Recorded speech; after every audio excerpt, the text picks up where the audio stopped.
Buenas tardes, bienvenidos a esta quinta clase de nuestro curso conmemorativo de los 1700 años de la celebración del primer concilio ecuménico en la historia de la Iglesia, que fue el Concilio I de Nicea.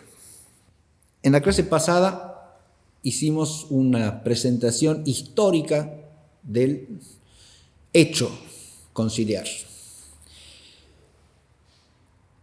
Reseñamos también los documentos que se conservan del concilio y ubicamos el centro del concilio en el símbolo y el anatema que lo acompaña, relativos a esa verdad central de la fe cristiana que es la divinidad de nuestro Señor Jesucristo. En la clase de hoy nos vamos a ocupar precisamente del contenido objetivo de esa definición, es decir, del dogma de Nicea, del dogma expresado y precisado en la definición de Nicea. La clase la hemos titulado la definición de Nicea, doctrina y formulación.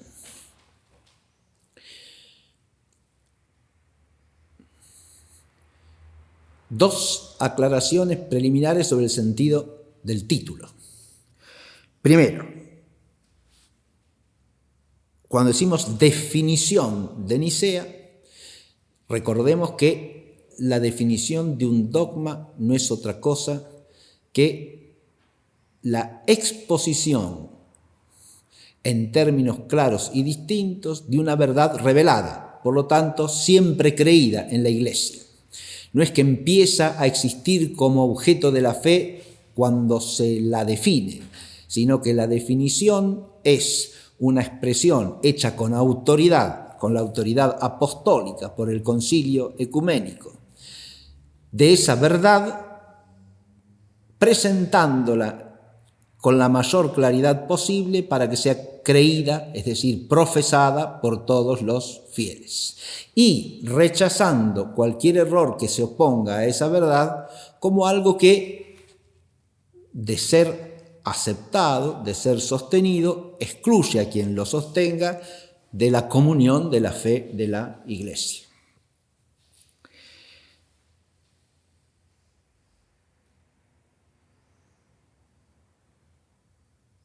Pero a su vez ponemos dos términos más allí, doctrina y formulación. La primera parte de la clase va a versar precisamente sobre estos dos conceptos, noción de doctrina y formulación de la doctrina. Pero ya de entrada, con el sentido común nos podemos aproximar a la distinción entre los dos términos. Si hablamos de doctrina, hablamos de una cierta enseñanza, de un cierto contenido objetivo de la enseñanza más precisamente. Cuando pongo como sinónimo de doctrina enseñanza, recordemos que el término castellano doctrina, que es idéntico al término latino doctrina, viene del verbo que en latín significa enseñar. El verbo docere en latín significa enseñar, de ahí docente, que es quien enseña, ¿no? Y doctrina no es otra cosa que lo enseñado. Como lo que procuramos enseñar siempre los hombres es alguna verdad, eso nos lo exige la naturaleza misma de la inteligencia, que tiene por fin la verdad, o en el orden práctico algún hábito moral conforme a la verdad moral. Si lo que procuramos enseñar es una verdad, el contenido objetivo de la enseñanza será alguna verdad. En este caso no tenemos que hacer demasiadas disquisiciones sobre eso, porque cuando hablamos de doctrina en el ámbito de la Iglesia, se trata de una doctrina revelada, es decir, de una verdad comunicada por Dios a los hombres sobrenaturalmente. Y una cosa es el contenido objetivo de la enseñanza, es decir, cierta verdad. En este caso esa verdad es que Jesucristo el Señor es verdadero Dios.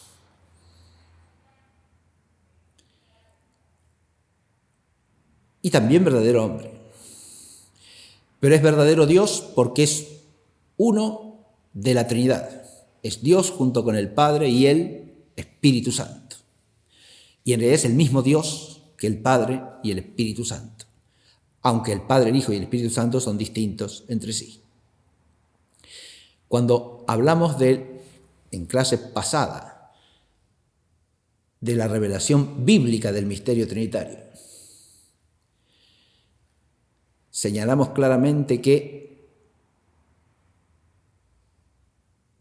la palabra Trinidad, por ejemplo, no se encuentra en la Sagrada Escritura. Pero eso no significa en modo alguno que la verdad de la Trinidad, que es Dios, no se encuentra revelada en el Nuevo Testamento.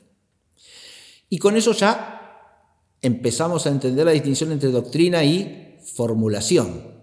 Porque formulación, ¿a qué alude? Alude al lenguaje con que se significa cierta verdad. Y es claro que la misma verdad la podemos significar con términos distintos. Los términos que usemos para significarla y el modo en que los usemos, el modo en que signifiquemos esa verdad, es la fórmula que usamos para transmitirla. Eso, en el plano del uso del lenguaje del humano, en el orden natural, ya lo entendemos. La misma verdad la podemos expresar de distinta manera. Ya veremos enseguida que la formulación no implica solamente ciertas voces, sino necesariamente ciertos conceptos, ciertas nociones unidas a esas voces. O sea, la formulación implica conceptos y palabras que signifiquen los conceptos, no solamente términos cualesquiera, sino ciertas nociones inteligibles y ciertas palabras que signifiquen esas nociones rectamente. La misma verdad la podemos transmitir de modo general, más específico y preciso, o sumamente preciso. La fórmula en cada uno de los tres casos será distinta. Podemos ir ajustando los términos y nociones con que expresamos una verdad, de manera que la fórmula sea más exacta. También puede pasar lo contrario, que habiendo usado una fórmula básicamente recta para expresar cierta verdad, la borroneemos y pasemos a significarla con términos menos adecuados, menos precisos, menos claros, y entonces promovemos cierta confusión. Esto segundo es por defecto únicamente, ¿no? Lo que se procurará rectamente, ¿qué será? Expresar cada vez más precisamente la misma verdad, más exactamente, de manera tal que la inteligencia quede orientada lo mejor posible hacia esa verdad que es su objeto. El hecho de que dependamos de fórmulas conceptuales y lingüísticas a la vez para que nuestra inteligencia quede fijada a la verdad es propio de nuestra naturaleza humana. Eso también es claro. Si nosotros viésemos la verdad misma cara a cara, como estamos llamados a hacerlo en la gloria de Dios, entonces ya no necesitaremos fórmulas. Seremos semejantes a Él, dice la Escritura, porque lo veremos tal cual es. Ahí ya no hacen falta fórmulas, pero mientras somos peregrinos en este mundo y dependemos del modo discursivo de conocimiento, las fórmulas son una necesidad de nuestra naturaleza. Pero antes de traer el desarrollo, que tiene 3 puntos, fíjense. Primero, la doctrina y la formulación prenotando del tema, ¿no? Es decir, nociones previas para entrar claramente en el tema. Segundo, la doctrina definida, la divinidad de Jesucristo el Señor. Y tercero, la formulación de la doctrina de la divinidad de Jesucristo el Señor en el Concilio I de Nicea. Esos son los 3 puntos que tenemos que abordar a continuación.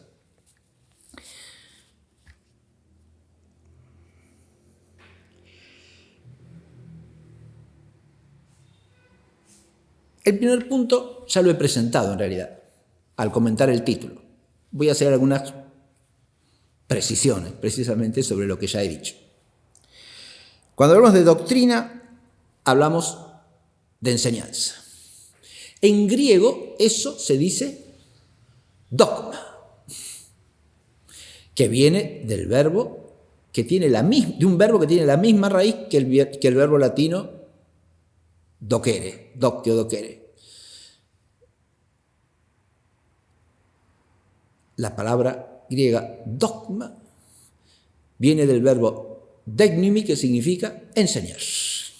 Exactamente, la raíz es la misma que tiene el latín, son raíces de la misma familia de lenguas, digamos, ¿no? Son esos casos en que el griego y el latín usan en el fondo la misma palabra, como son lenguas indoeuropeas, ¿no? Y de la rama occidental de las lenguas indoeuropeas. Bien.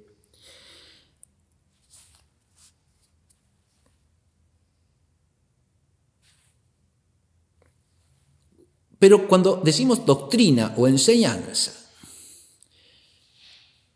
si vamos a cualquier diccionario, doctrina es la acción y el efecto de enseñar. Bien, la acción de enseñar es una acción doctrinal o de enseñar. Y lo que enseñamos, en realidad, el objeto enseñado, es también lo que llamamos doctrina. Ahora, el objeto de una enseñanza es primariamente una verdad, insisto. Estamos enseñando o transmitiendo alguna verdad. Ese es el contenido objetivo de la enseñanza. En cualquier orden de cosas. Si yo digo,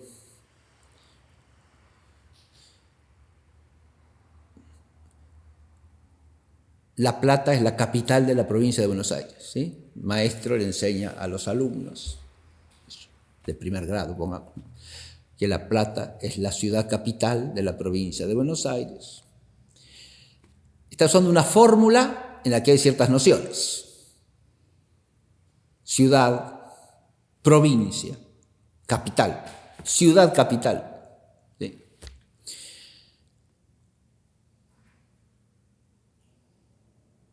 Habría que aclarar qué quiere decir eso, ¿no? Podemos usar una fórmula más precisa y tendríamos que definir qué significa ciudad capital, ¿no? Y entonces quizá podemos usar algún sinónimo más exacto de capital, que explicite mejor el contenido de la verdad enseñada. Porque alguien podría entender que ciudad capital significa la ciudad principal que existe en la provincia, ¿no?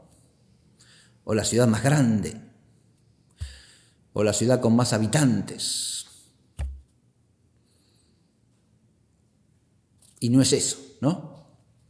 Porque ciudad capital es un concepto básicamente jurídico-político o de derecho público, ¿verdad?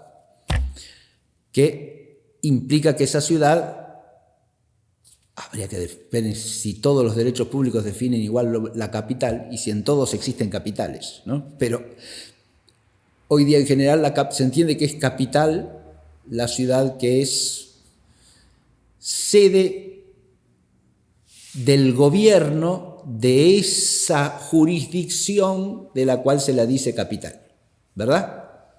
Sede de las autoridades de gobierno o de las instituciones del gobierno. La ciudad capital. Bien.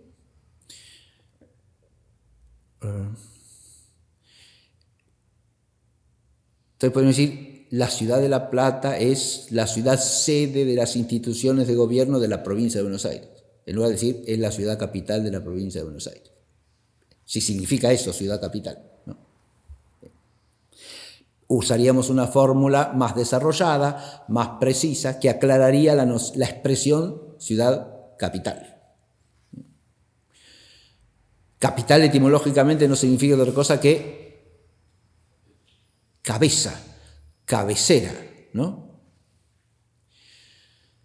De modo que es cabecera o cabeza, ¿en qué aspecto?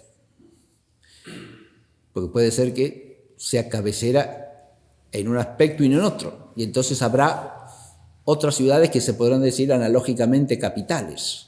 Yo puedo decir, por ejemplo, que Mar del Plata es la capital pesquera de la provincia de Buenos Aires, ¿o no?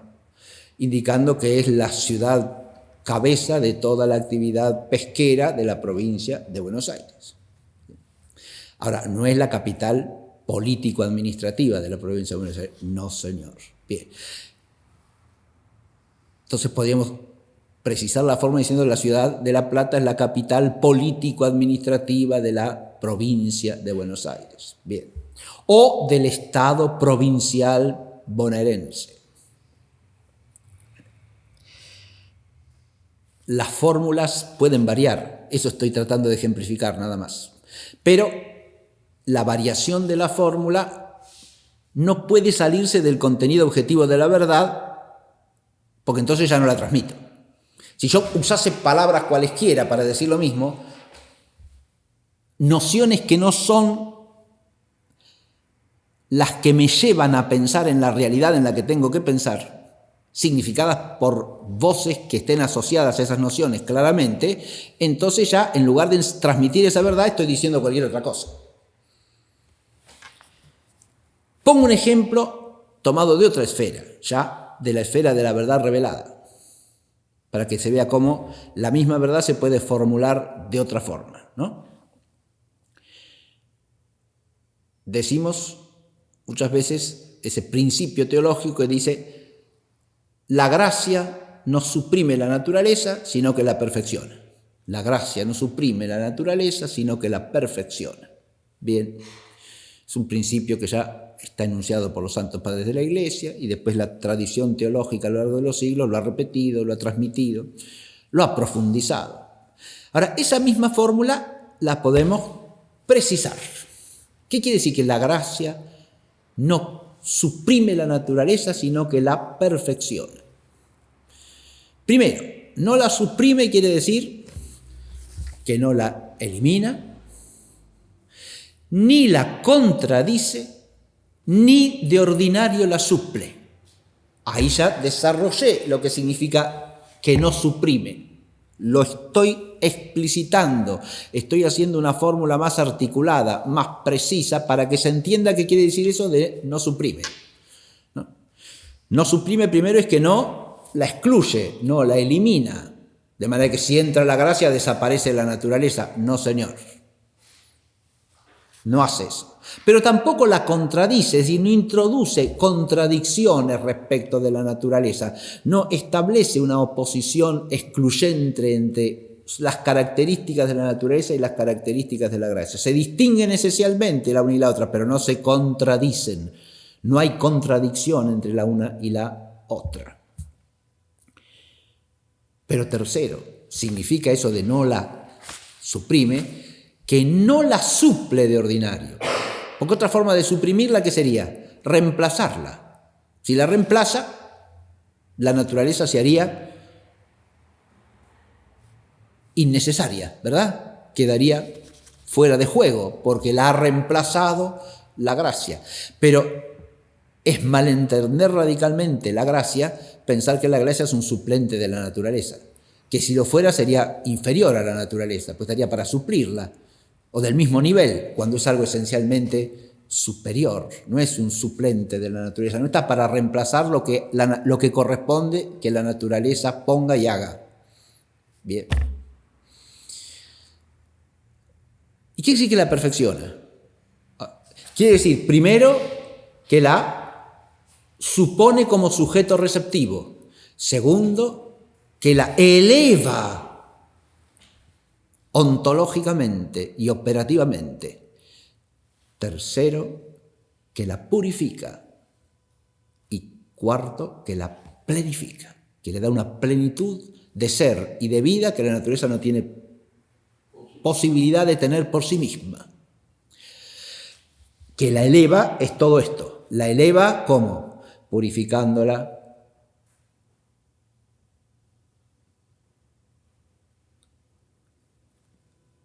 es decir, quitándole todo defecto que haga imposible que la gracia exista en ella.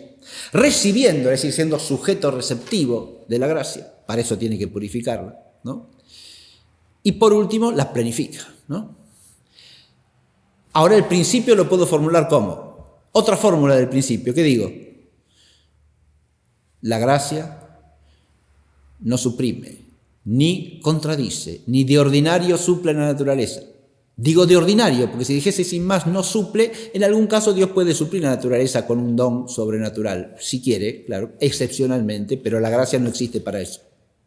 Entonces, ahí lo volví a precisar, ¿se ve? La gracia no suprime la naturaleza, ni la contradice, ni de ordinario la suple, sino que la presupone como sujeto receptivo, la eleva, la purifica y la plenifica o perfecciona. Ahí quedó formulado de otra manera. ¿Es la misma verdad? La misma. ¿Se advierte? Es claramente la misma verdad, pero hemos dado una fórmula precisiva de lo mismo, más articulada, que permite entender con mayor claridad la verdad que estamos transmitiendo. Bien.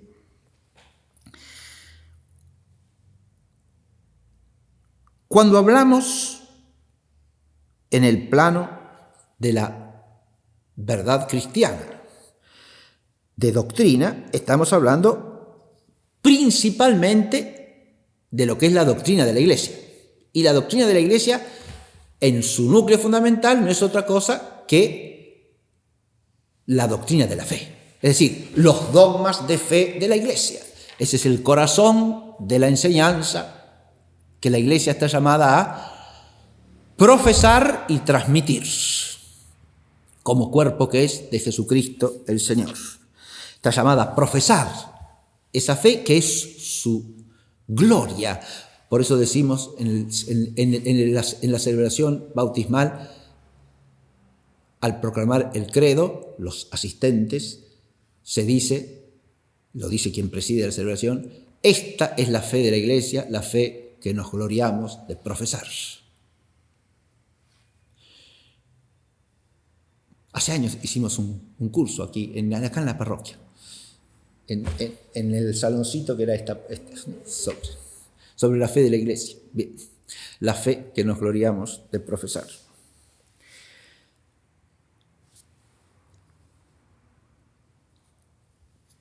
Esas doctrinas entonces van asociadas directamente a la verdad revelada, ¿verdad? A la verdad revelada. Y quiero recordar simplemente dos cosas que nos llevan al tema del dogma de Nicea. Primero, la verdad de la que se ocupa el Concilio de Nicea es una verdad que pertenece a la plenitud de la revelación dada en Cristo. La revelación sobrenatural es un proceso que tiene su historia, ¿verdad? Y hablamos de una revelación veterotestamentaria y una revelación neotestamentaria. La primera tiene un carácter preliminar, preparatorio, anticipatorio, o como dicen los padres, figurativo. Prefigura lo que ha de venir. Pero todo lo que está anunciado en esa revelación veterotestamentaria alcanza su cumplimiento en la revelación y en el hecho neotestamentario, que tiene su punto de partida en el misterio de Cristo, Jesús, nuestro Señor, Verbo unigénito hecho carne y Redentor de la humanidad, Redentor del mundo. En Jesucristo el Verbo encarnado alcanza la revelación su plenitud. Y a esa plenitud de la revelación pertenece el que Jesucristo revele quién es Él. Revele su ser. Porque creer en Él es creer eso, quién es Él. Y en virtud de quién es Él, adherirse a Él y seguirlo. Como discípulos, como los que siguen. El seguimiento de Jesús es lo propio de los discípulos. Discípulos son los que le siguen, ¿no? Hay un uso muy significativo de la palabra griega y del verbo griego que significan seguir. Ese verbo resuena en nuestro término castellano acólito, porque el verbo es akolutein en griego, ¿sí?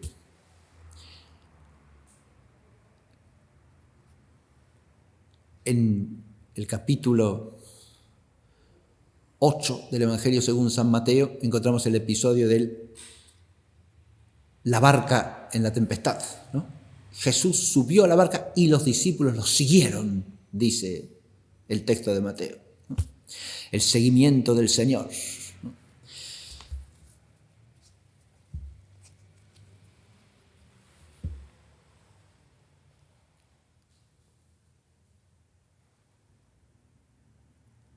Encontramos, por lo tanto, aquí la plenitud de la revelación.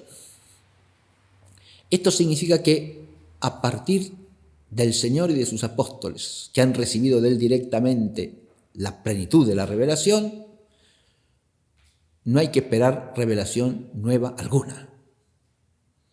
Esto es propio de la fe cristiana, porque no hay ya más revelación en el tiempo de la historia hasta que el Señor vuelva.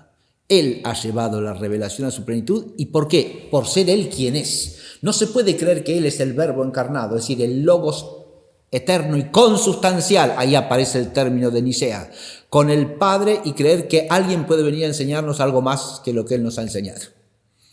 ¿Se entiende? Recibir a Cristo y recibir su misterio es recibir la noción de la plenitud de la revelación dada en Él. Por eso, a partir de la generación que es apostólica y de los sucesores inmediatos de los apóstoles, ¿qué es lo que compete a la Iglesia? Conservar el depósito íntegro de esa revelación y transmitirlo sin corrupción hasta que el Señor vuelva. Es la custodia fiel del depósito, la fidelidad a la verdad recibida.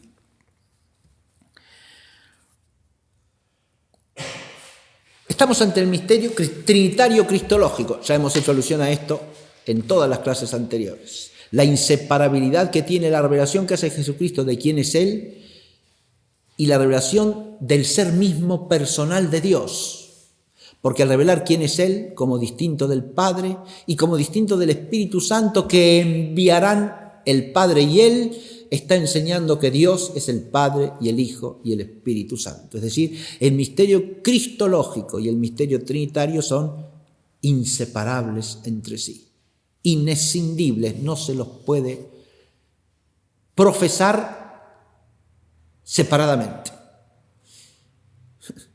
Rechazar uno equivale a rechazar el otro. Y profesar el uno es profesar el otro.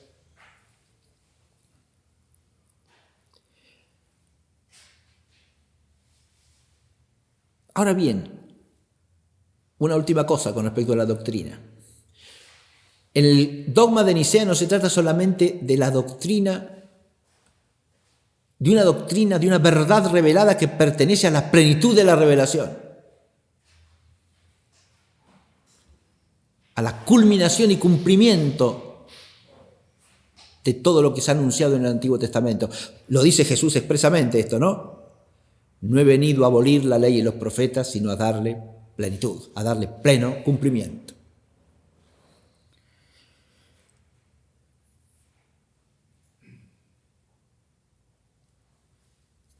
Pero el misterio que se realiza y que se comunica es eso, es un misterio. Es decir, es una realidad y una verdad de orden sobrenatural.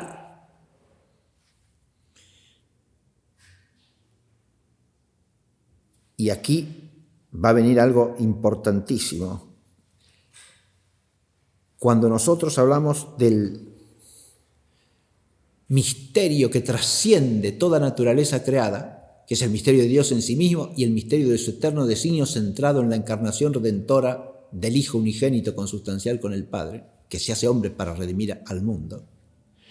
Cuando hablamos de esto, estamos hablando de realidades que trascienden el alcance de toda inteligencia racional humana naturalmente. Y por eso esos misterios es algo que podemos captar como verdad solamente a la luz de la fe. es ese don de la fe que recibimos en el bautismo el que nos eleva, como dije en ese principio que recordé, eleva la inteligencia, la ilumina sobrenaturalmente y la capacita para fijarse en esa verdad que la trasciende y entenderla en alguna medida. Esto que estoy diciendo es fundamental para entenderla en alguna medida porque nos hace partícipes de la vida divina, y la vida divina es vida de inteligencia infinitamente sabia y de amor perfectísimo del bien.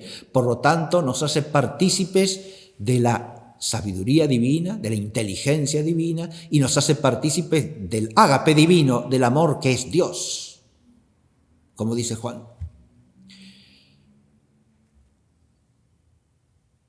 Y es por eso que podemos cumplir con el mandamiento nuevo, lo que veíamos en el Evangelio del domingo pasado, ¿no? Un mandamiento nuevo os doy, que os améis unos a otros, como yo os he amado, es decir, de un modo que trasciende toda capacidad humana de amor, porque hemos de amar como ama Jesucristo el Señor, el Verbo hecho carne. Es decir, con un amor que es participación del amor divino mismo. Hay que recordar esto de la participación sobrenatural que es fruto de la gracia, que es algo para lo que nos capacita la gracia, porque nuestra participación del misterio implica también conocimiento según el misterio y conocimiento del misterio, inteligencia en misterio. La sobrenatural del misterio no quiere decir que el misterio sea ininteligible. Lo que quiere decir es que tiene una inteligibilidad tan elevada y tan perfecta que trasciende nuestra capacidad humana de intelección. De modo que nuestra inteligencia siempre queda corta para el misterio. Si no partimos de aquí, no entendemos nada de la formulación de los misterios. Pero ojo, al mismo tiempo que nuestra inteligencia siempre queda por debajo de la realidad del misterio que la trasciende, nuestra inteligencia sobrenaturalmente elevada es capaz de conocer el misterio y capaz de entenderlo, aunque sea en ínfima medida. Eso también hay que entenderlo porque si no caemos en un agnosticismo radical que suprime la fe cristiana en el fondo. Lo mismo que caer en un gnosticismo que identificase nuestra inteligencia humana con la sabiduría perfecta, ¿no? Ni gnosticismo ni agnosticismo, sino fe viva e inteligencia de la fe por la gracia. Eso es lo que ha enseñado siempre la Iglesia y lo que presuponen todos los textos de la Escritura. Ahora, sobre la formulación. La formulación de estos misterios que son misterios divinos, misterios sobrenaturales. ¿Cómo la hacemos en la comunión de la Iglesia? La hacemos con lenguaje humano. Ya he aclarado que el lenguaje humano puede formular la misma verdad de distintas maneras, ¿no? Eso no quiere decir de cualquier manera. Ni quiere decir de una manera que esté determinada necesariamente por circunstancias contingentes de la historia humana, no, sino lo puede formular de distintas maneras al contenido objetivo de una enseñanza cualquiera, siempre y cuando las nociones y las palabras usadas sean conformes al objeto, a la verdad que se quiere captar y transmitir. Pero hay que advertir que la revelación profética y bíblica y la revelación neotestamentaria, de una manera todavía más abismal, si se quiere, implican una condescendencia divina para comunicar la verdad. Porque la revelación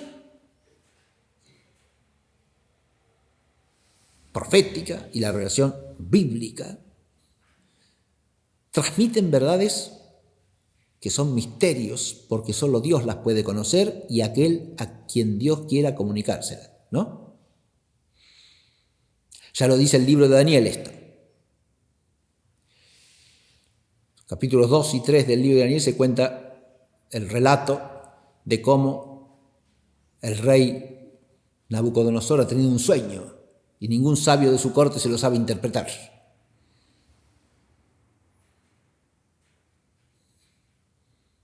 Y quiere pasarlos a todas de huello porque nadie sabe decirle cuál es el significado de su sueño. Y aparece Daniel. Hay alguien de la corte que dice, acá hay un israelita que parece tener conocimiento profético. Y Daniel lo primero que le dice es, no castigues a los sabios de tu corte, porque les estás pidiendo algo que es imposible.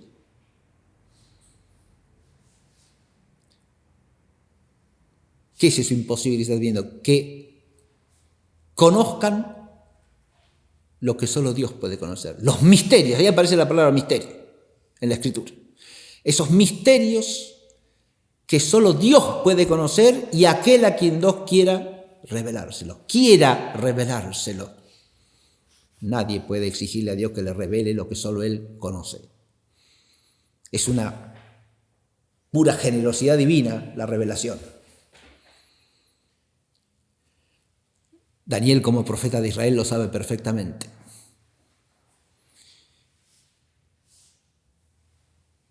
Y él, con su don profético, va a interpretar el sueño. Pero no porque él tenga un poder en sí mismo, sino porque recibe el don de Dios que le permite conocer eso revelado que solo Dios conoce y los hombres a quienes Dios se lo quiera revelar.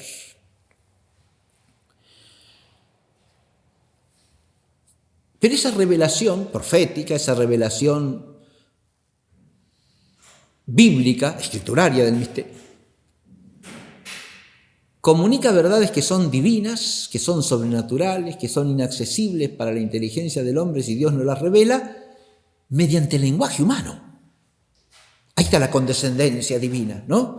Dios se vale del lenguaje humano para comunicar a su pueblo verdades que trascienden la capacidad de conocimiento de los hombres. En el comunicar esas verdades que trascienden la capacidad de conocimiento de los hombres, o también verdades que los hombres pueden conocer, pero con mucha dificultad y con mucho esfuerzo, y quizá con mezcla de error. También verdades de esas forman parte del depósito de la revelación.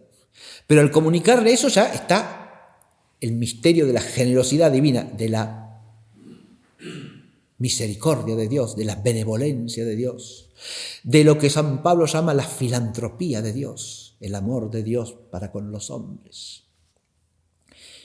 Pero al mismo tiempo hay una condescendencia. ¿En qué sentido? En que Dios se abaja a hablar lenguaje humano, por medio del profeta, por medio del agiógrafo, y finalmente Él en persona condesciende a hablar en lenguaje humano porque se hace hombre. Y ese es Jesucristo el Señor. Asume para sí una naturaleza humana y habla con voz humana y con palabras humanas. En el lenguaje humano del pueblo de Israel en el tiempo de la encarnación. En el arameo palestinense del siglo I. Y quizá también algunas en el griego común de la época. En el Evangelio nos consta que recibe a griegos, habla con Pilato, funcionario romano en el Oriente Mediterráneo, que probablemente usase el griego como lengua común, lengua franca de comunicación en el Oriente Mediterráneo, a más de usar en los documentos oficiales la lengua de la autoridad política, es decir, el latín. Nos lo dice Juan. Hizo poner en el cartel que explicaba el motivo de la condena, Jesús Nazareno, rey de los judíos. Y lo puso, dice Juan, en griego, en latín y en hebreo. Hebreo ahí puede estar por arameo o por hebreo, discutan los exégetas, pero está usando 3 lenguas, ¿sí? Probablemente es el arameo que se entendía en Israel. O quizá el hebreo, por ser la lengua sacra de Israel, ¿no? La lengua oficial también del pueblo como pueblo, la lengua de los eruditos, la lengua que hablaban los estudiosos de la Torá, es decir, los doctores de la ley. Bien. No era esa lengua coloquial el hebreo en tiempos del Señor. Los israelitas en Palestina no hablaban hebreo, hablaban arameo, ¿sí? Bien, pero el Señor condesciende a hablar palabras humanas. Pero al hacerlo esas palabras son elevadas o no. Ya pasan los profetas, ya pasan los agiógrafos, pasa con los agiógrafos del Nuevo Testamento. Y pasa supremamente en la persona de nuestro Señor Jesucristo. Ese lenguaje humano pasa a ser un instrumento de alguien que es personalmente Dios. Y por lo tanto queda el lenguaje humano elevado de una manera infinita, podríamos decir. Y el lenguaje de la Iglesia, que es cuerpo de Cristo, también, ¿no? Queda elevado por la gracia de Cristo a ser instrumento de comunicación de verdades que trascienden el alcance de la naturaleza humana. Bien.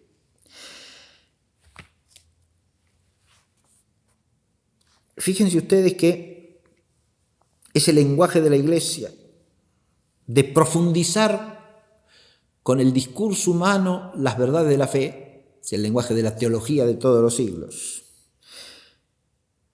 en el anuncio de la verdad, en la predicación de la verdad, en la catequesis. Todo eso, todas las actividades que implican enseñar la verdad revelada en relación con la contemplación del misterio, que es una contemplación teándrica, hemos puesto ahí en el esquema, es decir, divino-humana, y si no, no existe. Y esa contemplación teándrica del misterio es la que se expresa en palabras teándricas también.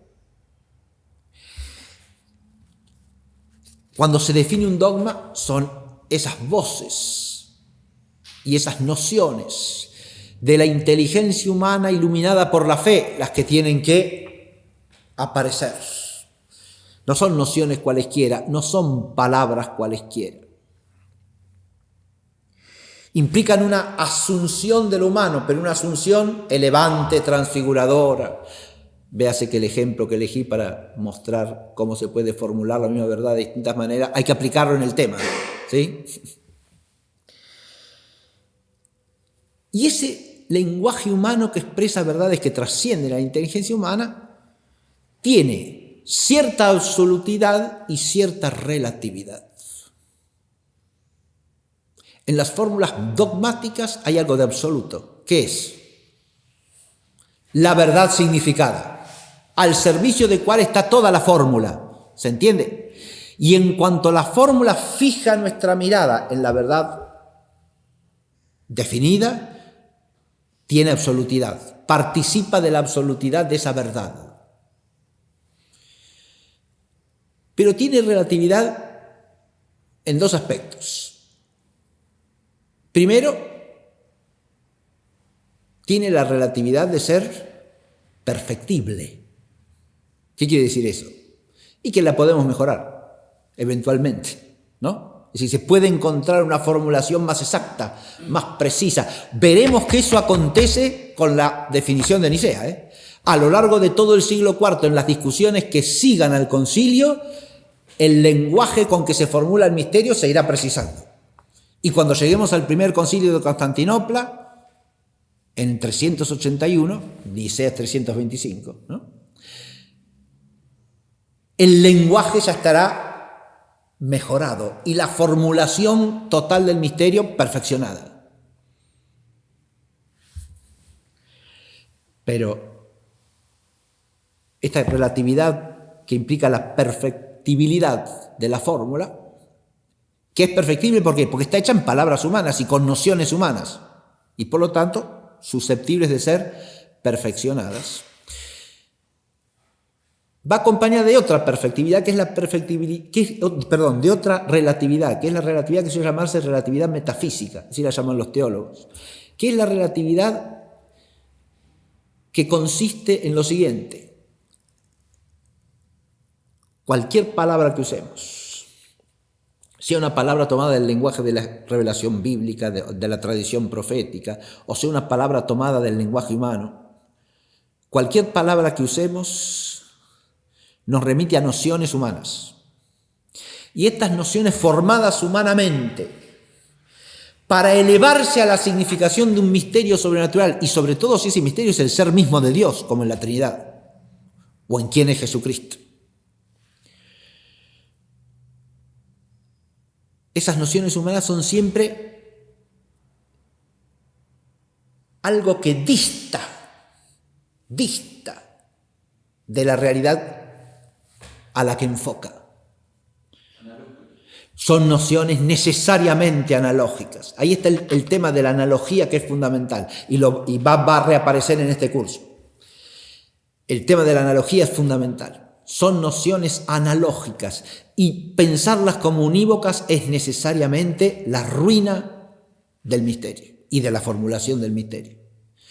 Porque la univocidad implica que esa noción se aplica en el mismo sentido y del mismo modo a todas las realidades de las que la aplico. Si yo digo hombre y he formado un concepto adecuado de la naturaleza humana y la aplico a todos los seres humanos, la aplico unívocamente. ¿Se entiende? Pero si yo digo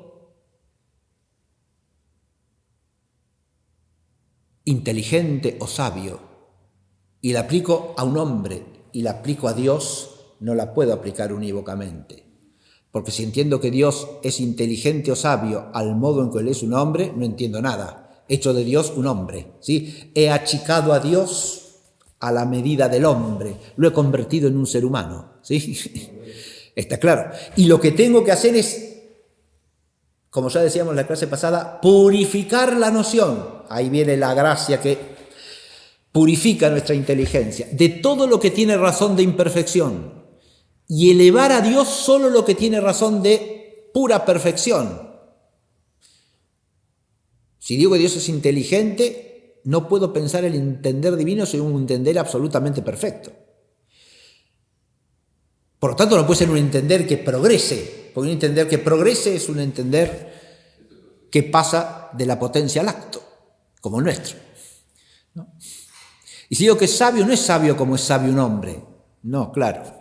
Es sabio con una sabiduría infinita, omnisciente, perfectísima. Cuando decimos todo eso, estamos elevando la noción. Ahora, nuestra inteligencia puede captar directamente el modo en que se da ese ser inteligente y ese ser sabio, como capta lo que es entender o participar de cierta sabiduría en la propia condición y naturaleza humana. No, porque no tenemos experiencia de el ser divino. ¿Se entiende esto? Entonces el modo siempre nos trasciende, siempre está más allá. Por eso esas nociones y palabras que usamos son más bien una mira, como la mira de un telescopio, como la mira de un rifle, lo que quiero decir. Una mira que enfoca hacia la realidad que tengo que captar, enfoca, me orienta. Es un enfocar elevante ahora, no es un enfocar horizontal, porque si no, ya la mirada no se eleva, no se levanta hacia Dios.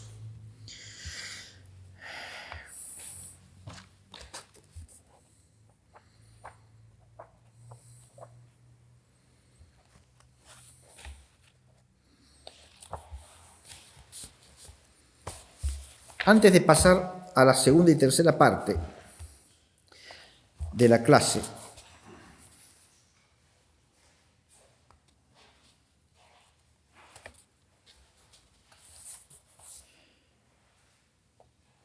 voy a leer unos textos que tienen que ver con esto que acabo de decir.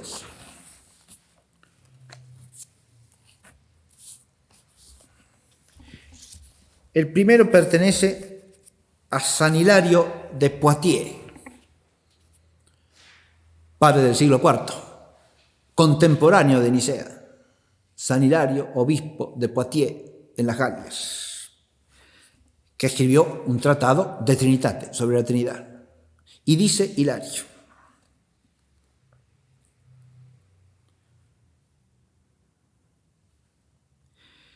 leo el parrafito que introduce el texto de San Hilario, redactado por el padre Ruta. Estoy leyendo La Trinidad, Revelación y Conocimiento del Misterio, página 20. Y dice así: quien aspire a oír o hablar de la Trinidad debe alistarse en la escuela de los oyentes de la palabra divina, dejando de lado sus propias opiniones terrenas, enseñaba Hilario de Poitiers, puesto que solo Dios puede hablar de sí mismo con la debida dignidad.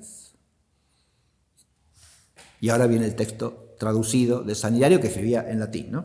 Es un padre latino. Es necesario que recuerde que hay que rechazar todas las débiles y endebles opiniones de la mente terrena y superar las angosteces del imperfecto razonar con la religiosa expectación de aprender. Son precisos los nuevos sentidos del ingenio regenerado, acá está la obra de la gracia bautismal, para que a cada uno lo ilumine su conciencia de acuerdo al don de celestial origen. Por tanto, antes por la fe hay que estar en la sustancia de Dios para que aquel que oirá hablar sobre Dios ponga de acuerdo su inteligencia con aquellas cosas que son dignas de la sustancia de Dios y que calibre su inteligencia no con cualquier modo de entender, sino con la infinitud. Asimismo, siendo consciente de haber sido hecho partícipe de la divina naturaleza, no mida la naturaleza divina con las leyes de su propia naturaleza, sino considere las divinas manifestaciones de acuerdo a la magnificencia de la divina atestación que Dios hace de sí mismo. Cuando se ha de hablar de Dios, concedamos a Dios el conocimiento de sí y sirvamos a su decir piadosa veneración. Idóneo testigo de sí mismo es aquel que no es conocido sino por él mismo. Estas palabras del Santo Padre Hilario, sublime texto este, ¿no?, son un eco de las palabras de nuestro Señor Jesucristo. Nadie conoce al Hijo sino el Padre, y nadie conoce al Padre sino el Hijo y aquel a quien el Hijo quiera revelárselo. Capítulo 11 del Evangelio según San Mateo.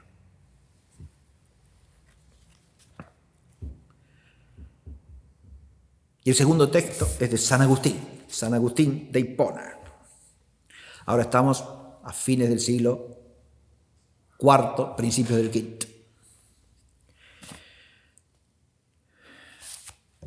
También de Trinidad. El Tratado sobre la Trinidad de San Agustín es el más extenso de cuantos se encuentran en la literatura patrística, ¿no? El más completo, por no decir, el más amplio.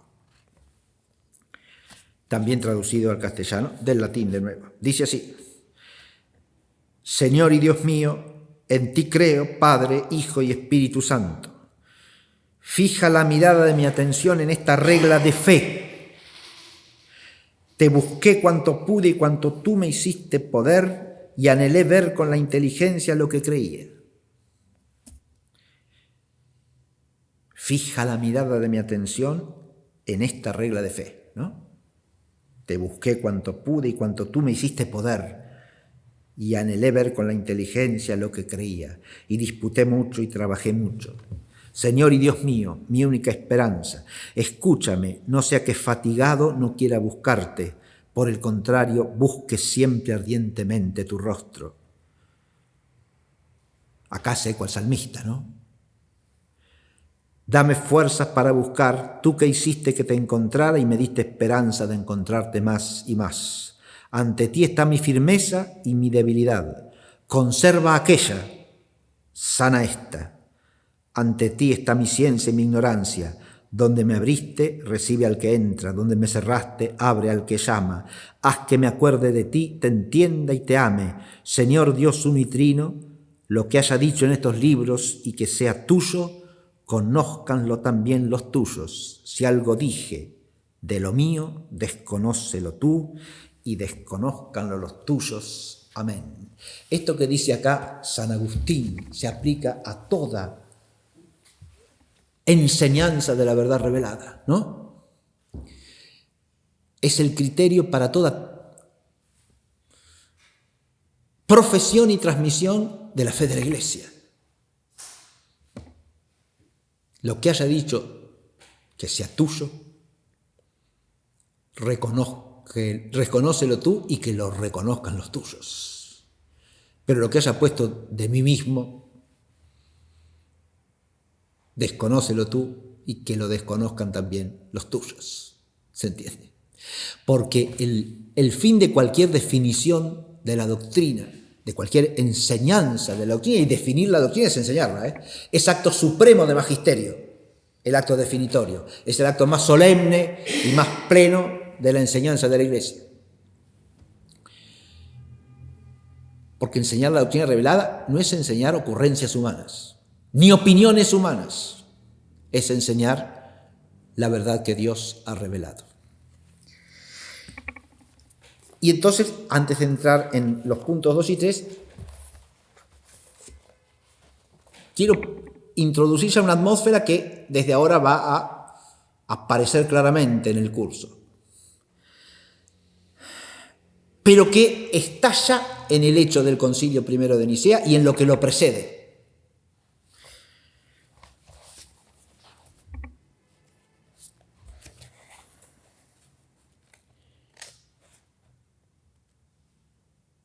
Voy a leer un pasaje de un libro sumamente profundo e interesante, que se llama Meditación sobre la Iglesia, del padre Henri de Lubac. Leo en la traducción castellana, página 150. La Iglesia está en medio del mundo. Por el solo hecho de su presencia, pone en él una inquietud incurable. Perpetuo testigo de Jesucristo, que vino a sacudir los cimientos de la vida humana, la Iglesia aparece en el mundo. Lo demuestran los hechos como un fermento prodigioso de discordia.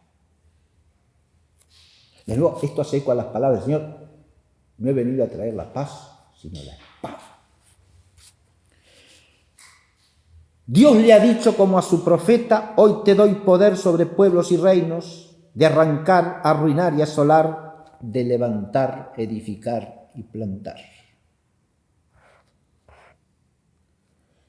Esto está dicho a Jeremías, capítulo 1, versículo 10. Y la misma escritura que constantemente la anuncia, ¿no es toda ella el libro de los combates del Señor?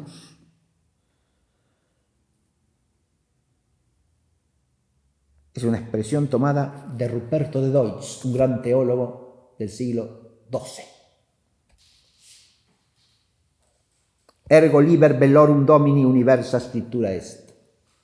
Toda la escritura sagrada es el libro de los combates de Dios. No se puede disimular este aspecto porque es esencial. No podemos olvidar que nuestra Iglesia es militante. Ella es el ejército de Cristo, la milicia del Dios viviente, la milicia del gran Rey, en la cual fuimos enrolados en el bautismo y en la confirmación. Ella no nos permite ignorar que no es posible conciliar la justicia con la iniquidad, ni la luz con las sombras, ni a Cristo con Belial, y que el reconocer al Dios único supone declarar una guerra sin cuartel a todos los demás, es decir, a toda idolatría. Una guerra sin cuartel. Y ahora viene la cita de un texto hermoso de Hugo de San Víctor, otro gran teólogo del siglo XII, canónigo regular agustiniano, de la abadía de Saint-Victor en las afueras de París. Dice así: el Verbo encarnado es nuestro Rey, el cual ha venido a este mundo a librar una batalla con el demonio. Y todos los santos que existieron antes de su advenimiento vienen a ser como los soldados que forman la vanguardia de este ejército real. Los que han venido después de él y los que han de venir hasta el fin del mundo son los soldados que marchan en pos de su Rey. El Rey ocupa el centro de su ejército y avanza rodeado del escudo que en torno a él forman sus tropas. y aunque en una muchedumbre tan grande se pueden ver toda clase de armas diversas, ya que los sacramentos y las prácticas de los pueblos antiguos no son los mismos que los de los nuevos, sin embargo, todos combaten por el mismo rey bajo el mismo estandarte, todos persiguen al mismo enemigo y reciben la corona de la misma victoria. Hasta allí Hugo de San Víctor. Ahora, en ese combate, que es el combate espiritual, el combate por la verdad es el primer combate, sin el cual no se conserva el depósito de la fe. Y Nicea está librando ese combate, está claro. Y antes de Nicea lo ha librado Alejandro en su patriarcado de Alejandría, San Alejandro, condenando el error de Arrio. Y ahora lo hace toda la Iglesia Universal reunida en Nicea. Estamos ante ese combate. Todo este enfoque que hace aquí Henri de Lubac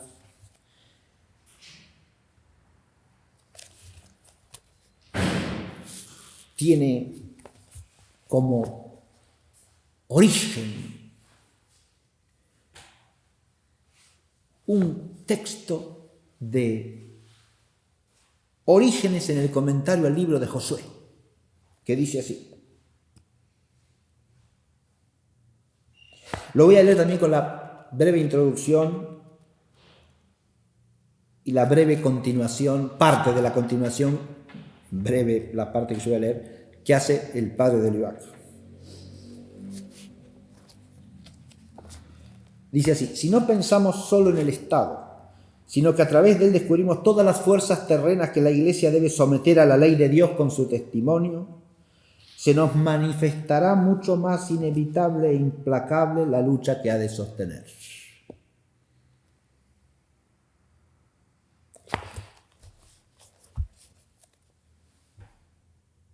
Y ahora viene la cita de Orígenes.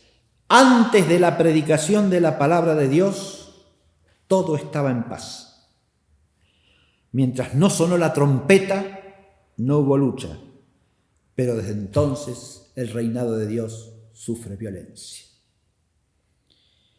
Y ahora sigue de Lubac.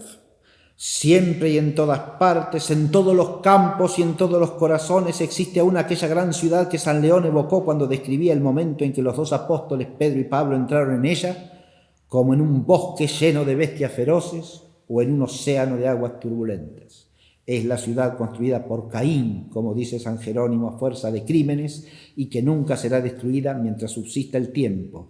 Es la orgullosa Babilonia que disputa el imperio a Cristo Rey.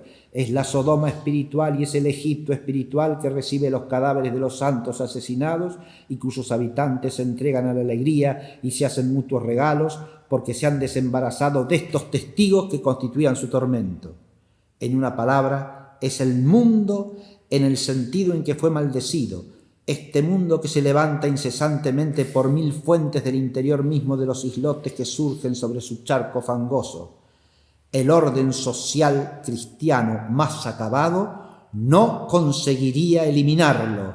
A medida que la Iglesia se extiende, lo vuelve a encontrar en su mismo interior, amenazándola más sutilmente, porque en la misma casa, en la misma ciudad y en la misma comunidad se encuentran mezclados entre sí los ciudadanos de Babilonia y los de Jerusalén.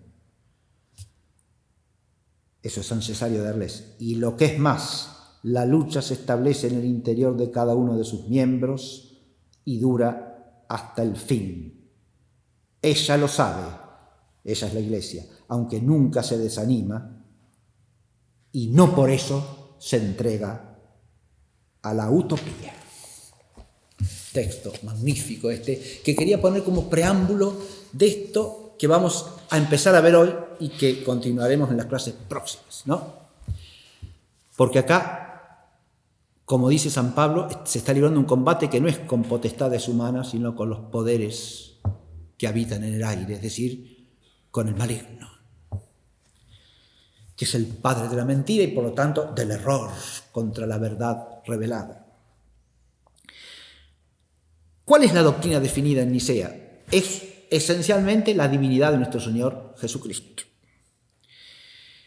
Esa divinidad Si está definida en Nicea, quiere decir que Nicea ha dado origen a esto en la historia del cristianismo. Ese es un disparate que se puede oír en muchas alocuciones que circulan hoy día, ¿sí? Pero que son también enemigas de la verdad. Como dije ya al comienzo de la clase, una definición dogmática no es otra cosa que la expresión con autoridad del sentido propio que tiene una verdad profesada en la Iglesia desde siempre, porque está revelada, porque pertenece al depósito de la revelación. ¿Quién ha enseñado esta verdad de la divinidad de Jesucristo el Señor? Inseparable de la verdad de la Trinidad que es Dios, Jesucristo mismo, primero que nadie. Eso ya lo hemos dicho en el curso, ¿no? Ahora voy a recordar nada más esto de una manera muy sucinta. La divinidad del Señor ha sido enseñada por Él mismo y está presente en los Evangelios. ¿Cómo ha enseñado el Señor su divinidad? De múltiples modos. También los rememoré en clase anterior, no voy a volver a eso. La ha enseñado a través de ciertos modos de referirse al mismo.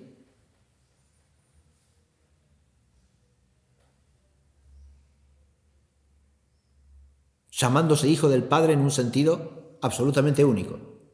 Por eso usa la fórmula, ahí viene la fórmula, miren, nunca les dice a los discípulos nuestro Padre. Les dice mi Padre y vuestro Padre. O sea, el Padre mío y Padre vuestro, distinguiendo, porque Padre de él es de una manera y Padre de los discípulos de otra. Los que están llamados a rezar diciendo Padre nuestro son los discípulos, porque para todos los que recibimos la gracia de Cristo, Dios es Padre en el mismo sentido, claro. Pero no es Padre de Jesucristo en el mismo sentido, porque Él es el Hijo. Ahora viene la formulación que hará la Iglesia, es el Hijo único, el Hijo unigénito.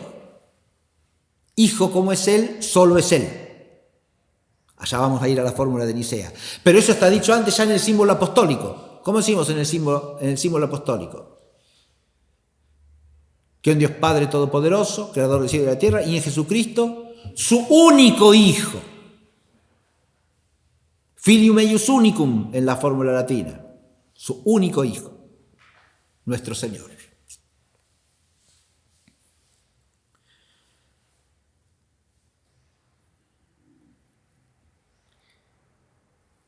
Ha enseñado su divinidad también al usar la fórmula yo soy enfáticamente para referirse al mismo.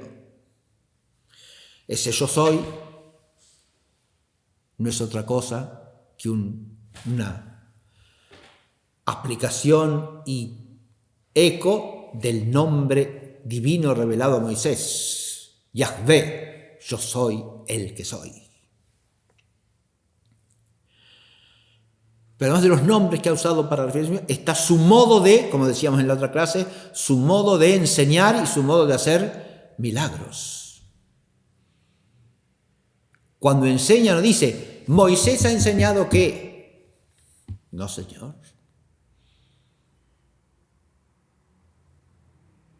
Más bien por el contrario, dice, habéis aprendido en otros tiempos tal y tal cosa. Mas yo os digo esto. Está claro. Se os ha dicho, se ha dicho a vuestros padres esto. Mas yo os digo. Es decir, está equiparando la autoridad de la revelación veterotestamentaria con la autoridad que él tiene personalmente. Ese yo os digo quiere decir que Él es fuente de la revelación. ¿Y quién puede ser fuente de la revelación sino Dios mismo? Adviértese que está hablando con israelitas, purificados en su noción de la unicidad divina por el cautiverio babilonio y toda la disciplina posterior al cautiverio babilónico.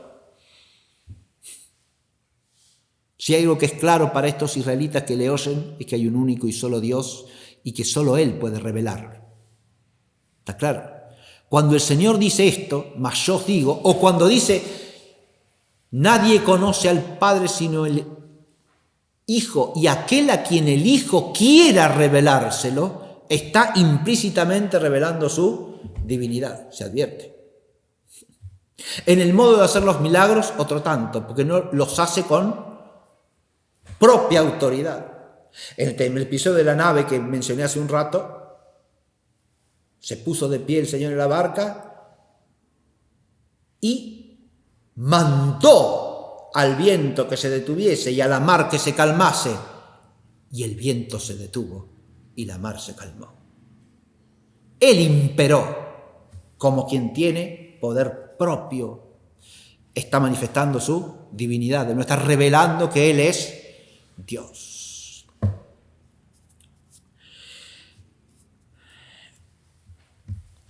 Pero al mismo tiempo que ha enseñado que Él es distinto del Padre. El Padre lo ha enviado. Él viene a cumplir la voluntad del Padre. E incluso cuando dice el Padre y yo somos uno, eso está enseñando su divinidad, ¿no? Con una fórmula que nos deja al mismo tiempo asombrados y en estado de perplejidad. Somos uno. Pero al mismo tiempo son dos, porque son el Padre y Él.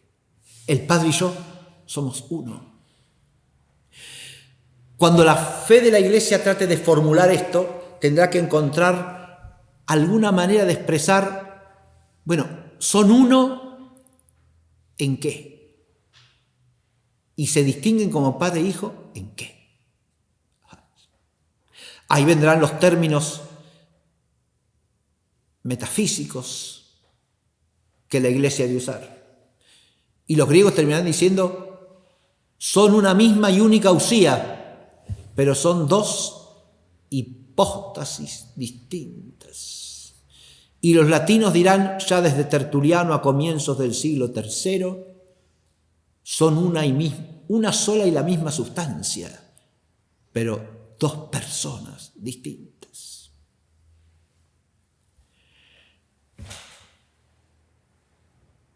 Una sustancia que es tres hipóstasis es la Trinidad.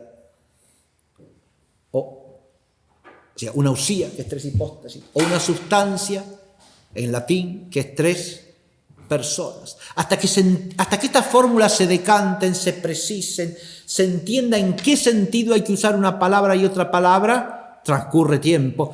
Y es el tiempo que va entre el concilio primero de Nicea y el concilio primero de Constantinopla. Lo tenemos que ver en las clases próximas, ¿sí? Porque el concilio de Nicea primero no termina de aclarar esta cuestión terminológica. Ya lo vamos a ver enseguidita.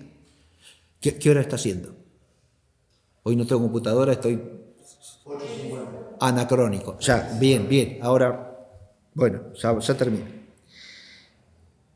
Esa divinidad está formulada en los evangelios de diversas maneras. El Señor también enseña su divinidad al enseñar el misterio de la Trinidad. Lo enseña al enseñar que Él es distinto del Padre, el Hijo es distinto del Padre, pero es Dios y por lo tanto es Dios en el mismo sentido que el Padre. Ahí hay que ponerse también en la mentalidad de aquellos a los que se dirige esta revelación. No puede ser otro Dios. En el lenguaje de la Escritura hay un único Dios. Y si Él es Dios, es el único Dios vivo y verdadero, el Dios de Abraham, de Isaac y de Jacob, el creador del cielo y de la tierra, respecto del cual todo israelita piadoso rezaba por lo menos 3 veces al día en aquella época del Señor Jesucristo, la Shema. Escucha, Israel, el Señor tu Dios, el Señor es único. Amarás al Señor tu Dios con todo tu corazón, con toda tu alma, con todas tus fuerzas. El Señor tu Dios es único, es uno. Cuando el Señor Jesucristo dice, el Padre y yo somos uno, ese uno es el ejad de la Escritura, el único que es Dios, el uno.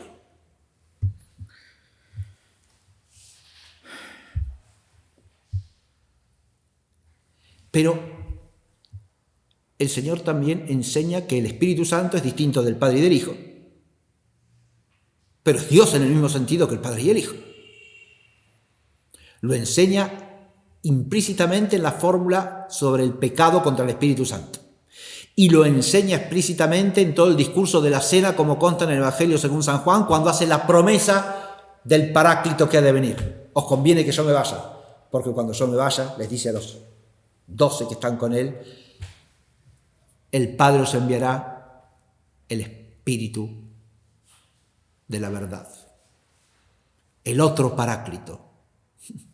Si es otro Paráclito, es otro como él, es decir, otro que es uno con el Padre, como es él. Porque el primer Paráclito es él. El primer Paráclito es una palabra intraducible que habría que dejar siempre sin traducir, como logos, ¿sí? Es el Paráclito. A veces se traduce por abogado, por defensor, por asistente, pero todas las traducciones son deficientes, ¿sí? Literalmente significa en griego el que es llamado junto a, ¿sí? Bien, pero esa función de Paráclito se refiere al Espíritu Santo ahora, al Espíritu de la verdad, o al Espíritu del ágape también lo llama en el mismo discurso. Bien. Pero hay una fórmula, ahora vamos a fórmulas, miren, hay una fórmula que ha usado nuestro Señor Jesucristo con la que ha enseñado especialísimamente el misterio de la Santísima Trinidad, que implica su divinidad, que es la fórmula bautismal que les ha legado a los 11 en el mandato apostólico, Mateo 28, 16 a 19.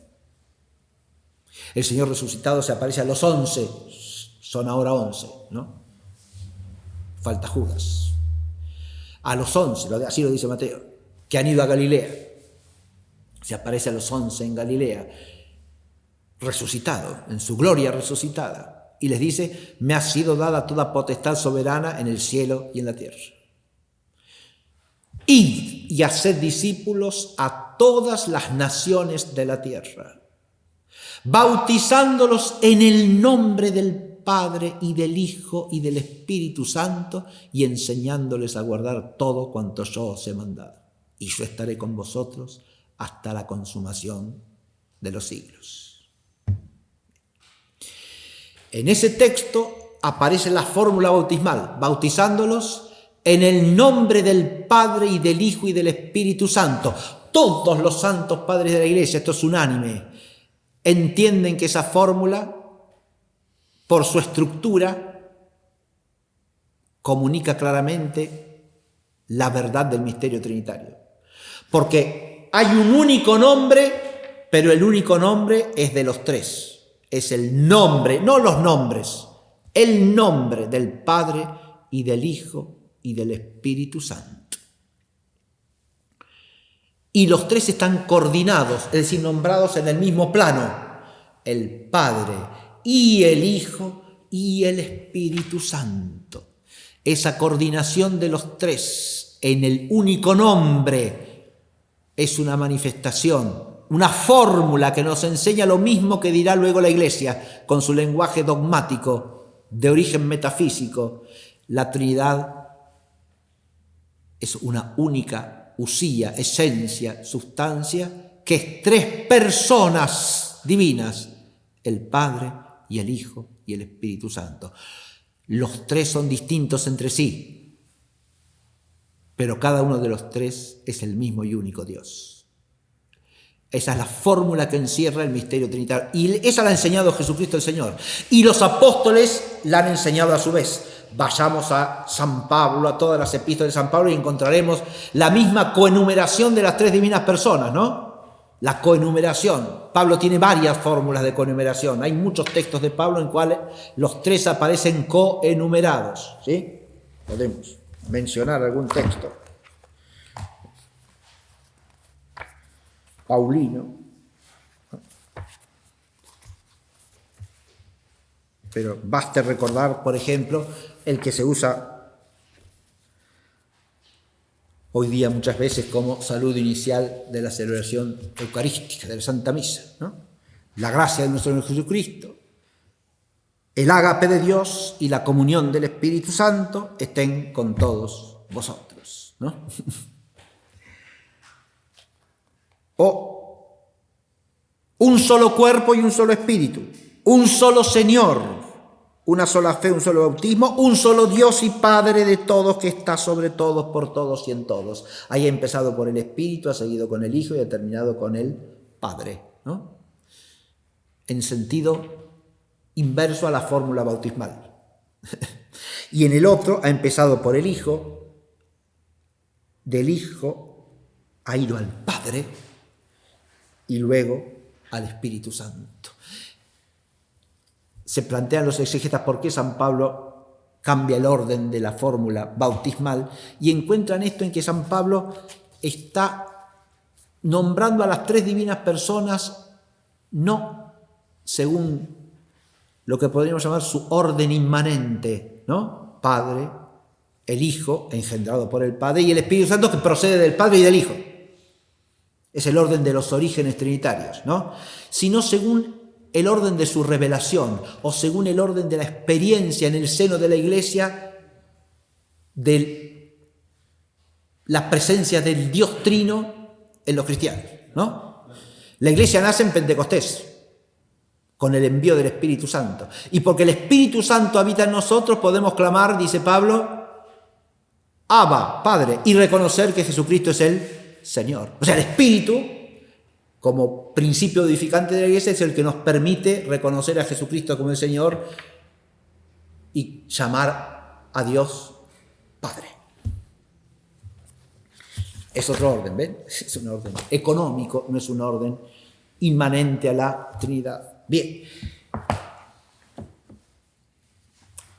el tema de cómo está formulado el objeto del dogma de Nicea, es decir, la divinidad de Jesucristo en las Escrituras, es un tema amplísimo, es que excede completamente no solo esta clase, sino este curso. Vamos a ver todas las formulaciones. Yo pongo textos que ejemplifican simplemente, ¿qué cosa? Que hay formulaciones distintas de la misma verdad. ¿Está claro? En la Escritura misma, en el Nuevo Testamento. Yo mencioné ya una profesión de fe cristiana que a mí me impresiona singularmente. Ya la mencioné en una clase anterior y la vuelvo a mencionar ahora, a otra. Porque no solo en la Escritura está el testimonio con distintas fórmulas de la misma verdad, también está la Sagrada Tradición. En los padres de la Iglesia, en sus escritos, en cuanto que transmiten la fe de la Iglesia, y también en la liturgia bautismal, eucarística, en las doxologías usadas por los cristianos de los 3 primeros siglos. O sea, las formas de alabanza al Dios que es Padre, Hijo y Espíritu Santo. En la poesía cristiana primitiva, en los himnos. Pero también el testimonio de los mártires. Y eso es lo que quería recordarles de nuevo. El martirio de Polemón, junto con el sacerdote Pionio y sus compañeros.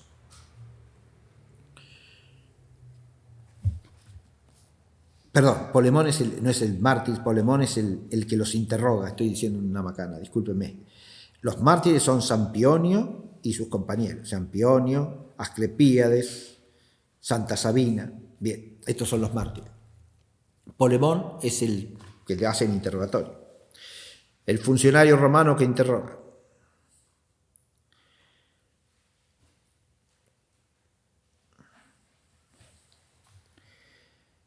El pasaje introductorio lo leo también porque dice así: la unidad de culto a Dios Padre y a Jesucristo que Orígenes defendía ante los ataques de Celso aparecen luminosamente en la pasión de los mártires.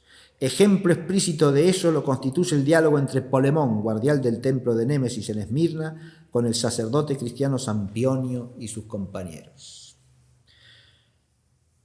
Polemón dice, Pionio, sacrifica. Pionio, soy cristiano. Polemón, ¿qué Dios adoras tú? El Dios todopoderoso que ha hecho el cielo, la tierra, todas las cosas y a nosotros mismos, que nos da todo en abundancia y el que hemos conocido por su verbo, Jesucristo. Polemón, sacrifica también al emperador. Pionio, no sacrifico a un hombre, soy cristiano. Polemón le preguntó a Sabina, ¿cómo te llamas?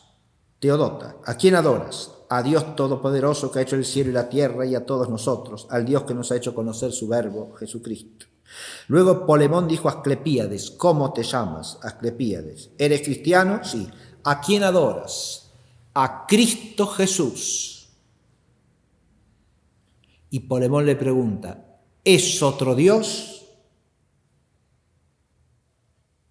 Y Asclepíades responde, no, es el mismo Dios que estos acaban de confesar.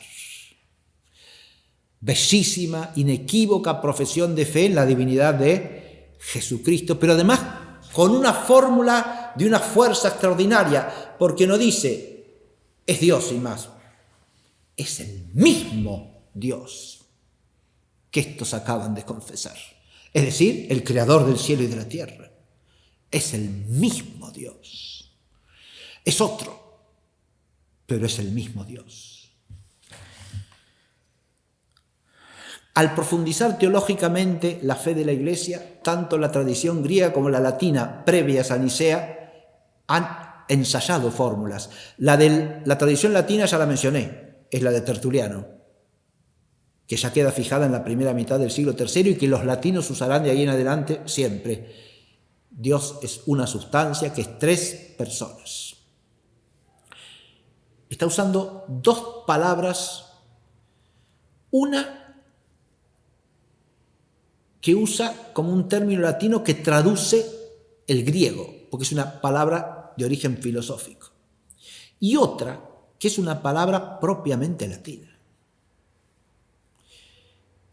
y que tiene un gran arraigo en el lenguaje jurídico latino.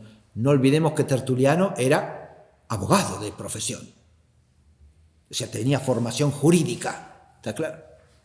Y en la tradición del derecho romano, la persona es una noción fundamental, primaria, ¿no? La distinción entre persona y cosa, persona y res, es fundante de todo el orden del derecho romano. Claro, no la puede usar en el mismo sentido, sustancia tampoco. Las dos nociones tienen que estar elevadas para que se puedan aplicar a la divinidad. Ya veremos cómo pasa esto, ahora no. ¿Existe algo equivalente en la tradición griega? ¿Una fórmula acuñada así que luego se conserva constantemente? No. La tradición griega sí ya ha introducido el término trías, tríadas, que significa Trinidad. Teófilo de Antioquía la usa claramente. La usa también Clemente de Alejandría, siglo II. Los latinos la traducirán por Trinitas. Hagia Trias, dicen los griegos. La Santísima Trinidad, dicen los latinos, ¿no? Santísima Trinitas, Trinitas Santísima. Ineffabilis Trinitas, la Trinidad inefable. Inefable porque trasciende todo pensamiento y todo lenguaje humano, no porque no se la pueda nombrar, porque la nombramos. Es la Trinidad del Padre y del Hijo y del Espíritu Santo. Y al hablar del nombre, y con esto ya voy terminando, quiero presentarles otro texto. Porque nosotros usamos palabras y palabras y ya.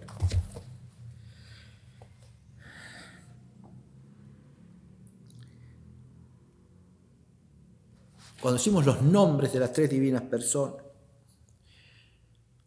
yo he hecho alusión a la expresión, la fórmula bautismal que el Señor lega a los apóstoles en el nombre del bautizándolos en el nombre del Padre y del Hijo y del Espíritu Santo.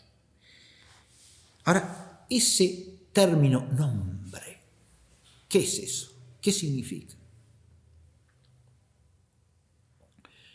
Cualquiera que conozca la Escritura sabe que esa palabra nombre tiene una hondísima resonancia teologal en toda la escritura del Antiguo y del Nuevo Testamento. Nombre se puede tomar como una trivialidad, una cosa convencional, una voz que se le impone algo para significar eso. Si alguien entiende eso, oye la palabra nombre desde otro lado, no desde la Sagrada Escritura. Porque la palabra nombre en la Sagrada Escritura está cargada teologalmente. Esto quiere decir que nombre es algo que se vincula directamente a Dios, a la omnipotencia divina. Dios es la fuente de los nombres de las cosas porque es su creador.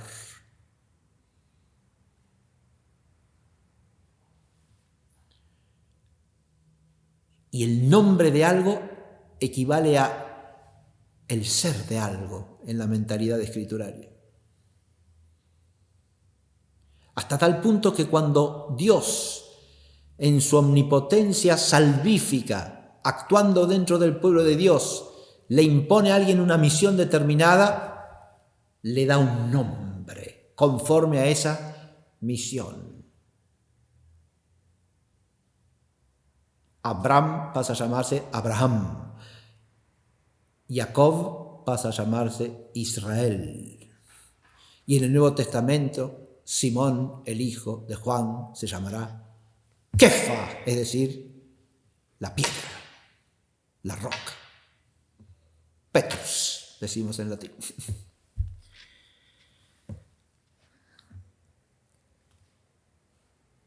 En la página 49 de los nombres de las tres divinas personas, en la nota 94, después de la cita de la obra del padre Braun, dice el padre Ruta: al término de su prolijo estudio exegético sobre el nombre divino, apunta Benard. La obra que cita aquí se llama Le Mystère du Nom, el misterio del nombre. Y el texto citado dice así: el nombre divino significa el misterio mismo de Yahvé, identificándose con la realidad que designa, no en el sentido de una expresión adecuada de esta realidad y de este misterio. Ahí tenemos la distancia analógica de los nombres que usamos los hombres para referirnos a Dios. Sino en el sentido de una mira infinita que toca su objeto sin contenerlo y en la oscuridad o en el claroscuro, diríamos mejor, en la penumbra de la fe. Aquí el verdadero heredero del nombre de Yahvé no es otro que el nombre de la Trinidad, el nombre del Padre y del Hijo y del Espíritu Santo, por el que se sella el bautismo cristiano. Los nombres los pone Dios y los nombres tienen una resonancia creadora, salvífica, mistérica, porque vienen de Dios y conducen a Dios. El nombre está cargado de la fuerza de la divinidad, cuando es un nombre del misterio. Por eso los nombres no se pueden cambiar arbitrariamente. No son meras convenciones humanas los nombres sagrados. Son nombres que vienen de Dios y que expresan a Dios antes que al hombre.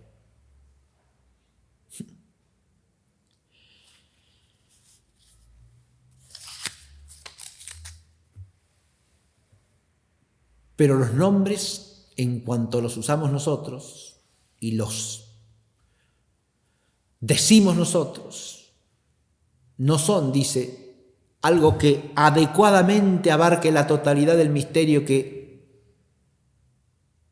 es referido por el nombre, sino que es como una mira. Yo usé la metáfora del texto al comienzo de la clase, que apunta a esa realidad sin agotarla, porque no la puede agotar ni la puede abarcar plenamente.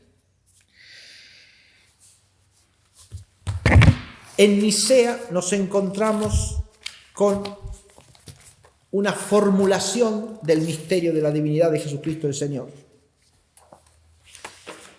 que primero que nada recoge fórmulas del símbolo preexistente. El símbolo niceno se basa en un símbolo anterior, que es lo que llamamos símbolo de los apóstoles. Y empieza por ahí, porque lo primero que leemos en el símbolo, si ustedes van a... Yo les entregué en la primera clase el programita. Y después en otra clase les di la traducción castellana del símbolo.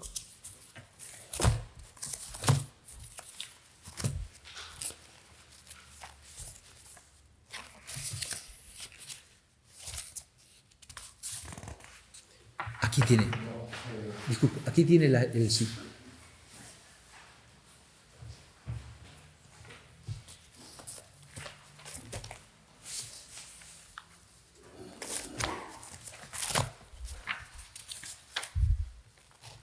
¿Cuáles son las expresiones que usa el símbolo de Niceo para referirse al Hijo? Kai eisgena Kyrion Iesun Christon tongion tu Theu. Segundo artículo, ¿no? Y en un Señor Jesucristo, el Hijo del Dios. Estoy traduciendo muy literalmente porque en realidad podemos decir el Hijo de Dios, sí. Pero dice tu Theu. Ahí hay una formulación que está tomada de todo el Nuevo Testamento.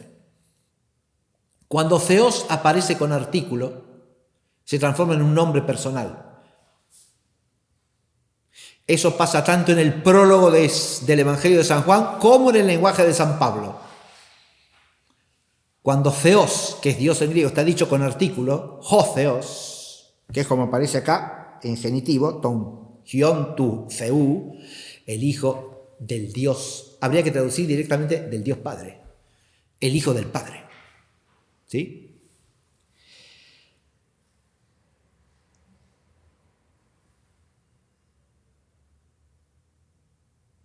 Y en un Señor Jesucristo, el Hijo de Dios, genecenta tu patros monogené, es decir, unigénito e engendrado del Padre. Unigénito, monogenés es eso. Único engendrado. Unigénito en latín, ¿sí? Unigénito engendrado del Padre. La primera parte de esta formulación está tomada del símbolo apostólico. Creo en un solo Señor Jesucristo, Hijo único de Dios. ¿Está claro? Hijo único de Dios.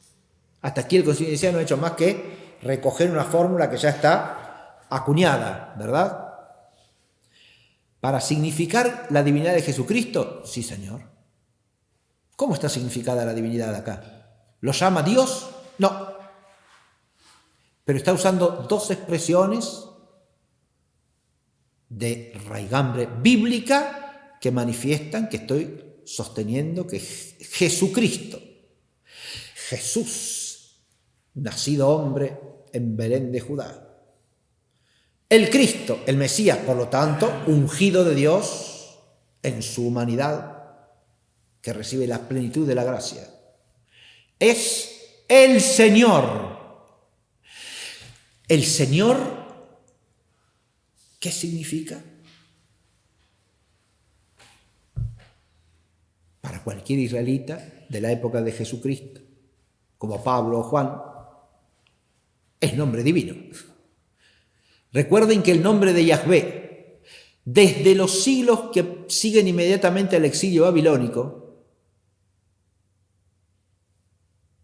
con el exilio babilónico estamos en el siglo VI antes de Cristo, ¿sí?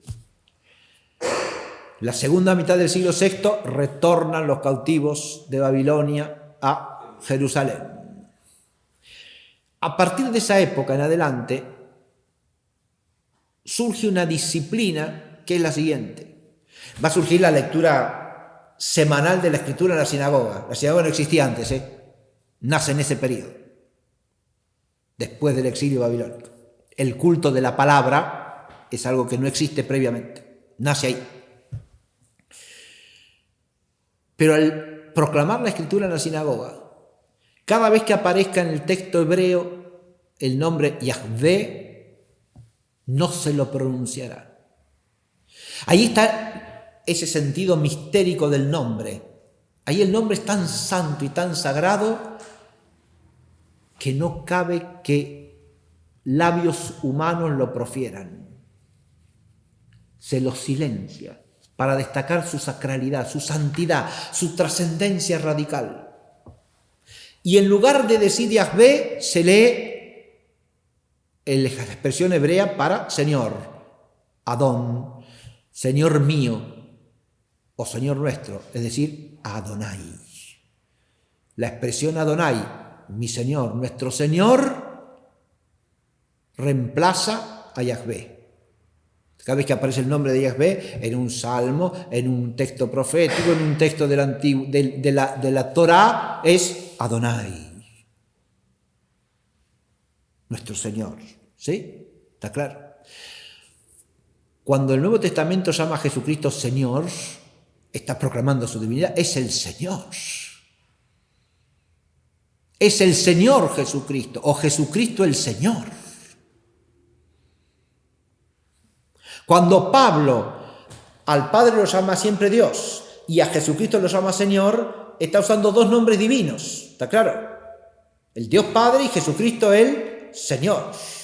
Está apropiando el nombre de Señor al Hijo y el nombre de Dios al Padre, pero Dios y Señor son equivalentes en lenguaje bíblico. Y el credo, cuando dice un Señor Jesucristo, se está haciendo eco de lo que yo dije hace un rato, ¿no? Palabras del Señor. El Padre y yo somos uno. Somos el uno, el único. Es el ejad hebreo de la Shema. El Señor nuestro Dios es único. Pero además de Señor, lo llama Hijo de Dios unigénito. Monogenes. El único engendrado del Padre.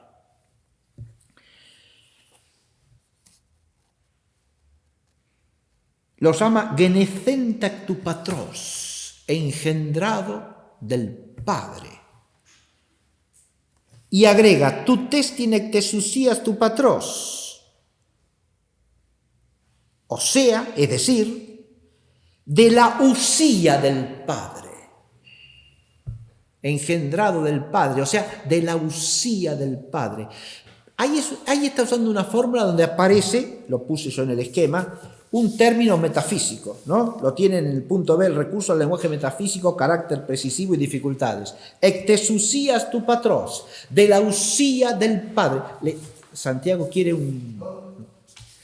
de la usía del Padre, ¿qué es la usía? La esencia, la sustancia, podemos traducir, ya veremos eso en clase próxima, la precisión de los términos metafísicos. Pero ahora estoy usando el texto griego, para que no nos perdamos de vista. Usía sería el de la esencia del Padre, o de la sustancia, como traduce aquí, del Padre.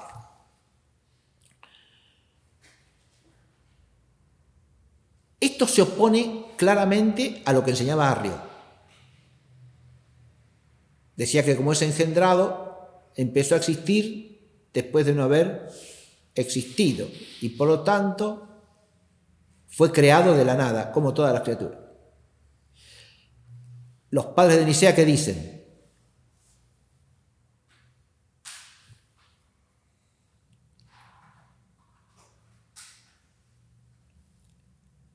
Que es el Hijo unigénito del Padre, es decir, de la usía del Padre.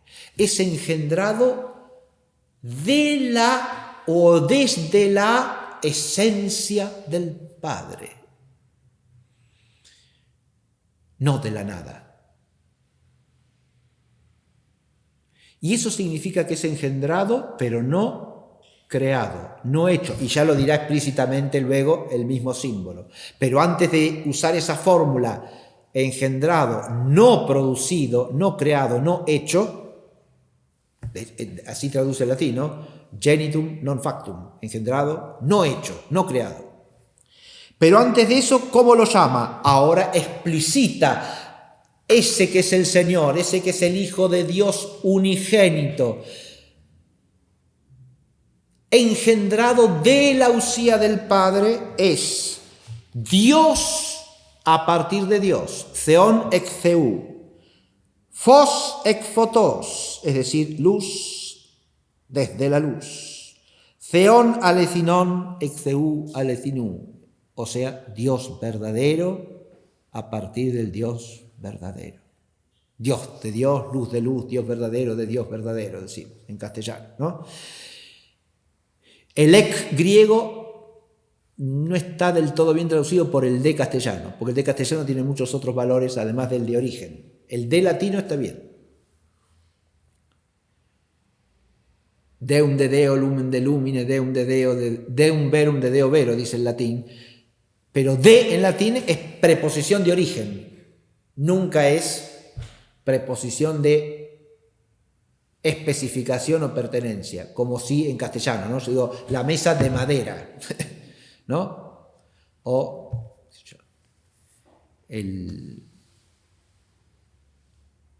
los alfajores de Mar del Plata. Entonces, no. El ek griego significa a partir de. Queda dura la traducción si yo digo Dios a partir de Dios o desde Dios, ¿no? Pero es lo que significa. El Theon ex Theou, Phos ex Photos, y Dios de Dios, luz de luz, Dios verdadero de Dios verdadero.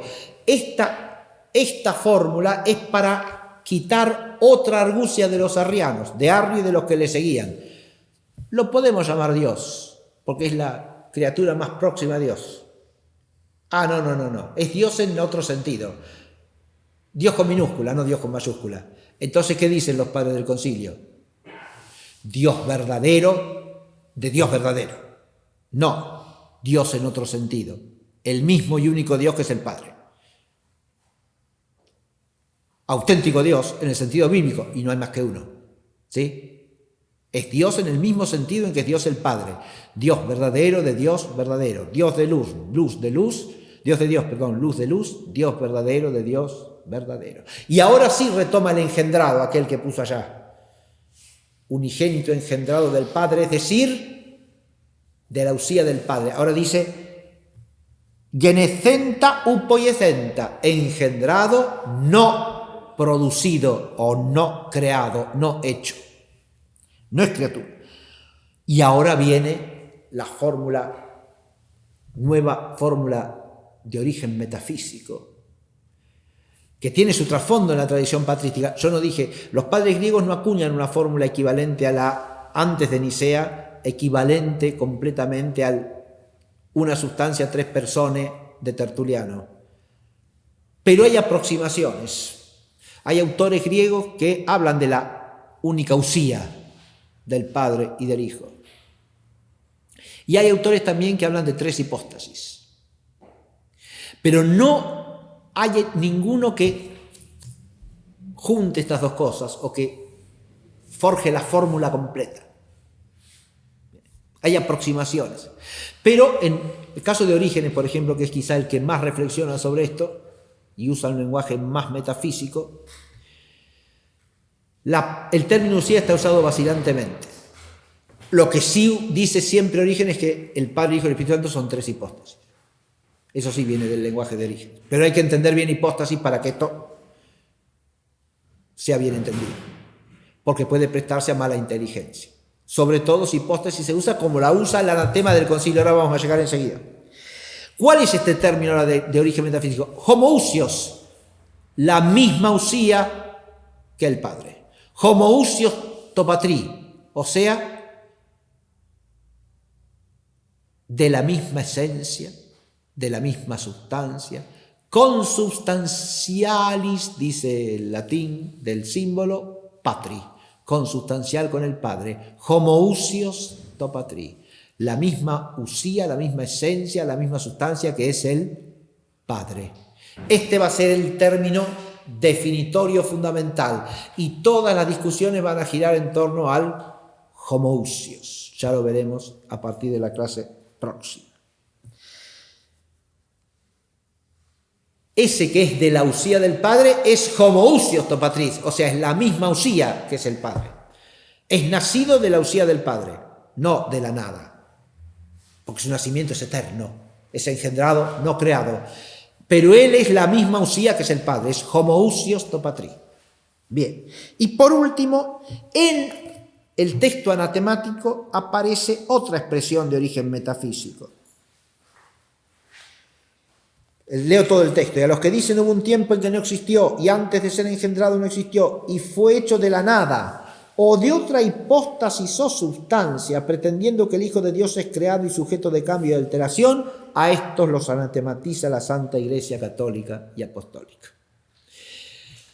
Ese es el anatema de Nicea.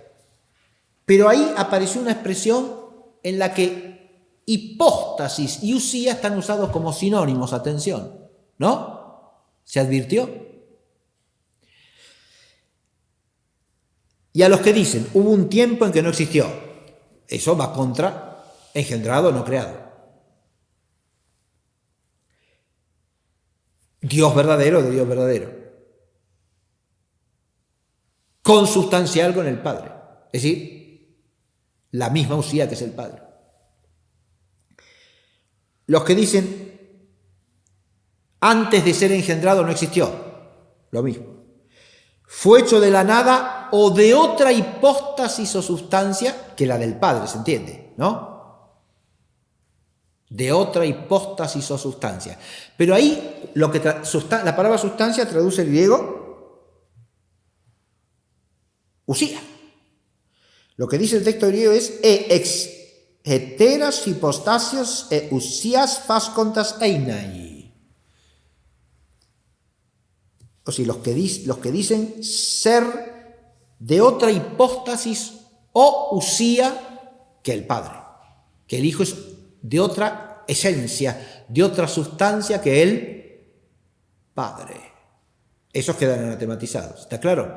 Pero lo que hay que advertir es que usía e hipóstasis están usados aquí como sinónimos. Cuando al final de la discusión se llegue a una fórmula común,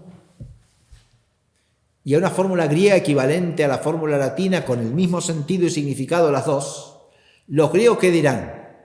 Los que forjan fundamentalmente esa fórmula son los padres capadocios, sobre todo San Gregorio de Nacianzo, San Basilio Magno y San Gregorio de Nisa. ¿Está claro? Lo que los griegos dirán es que la Trinidad es miausía, una usía y tres hipóstasis.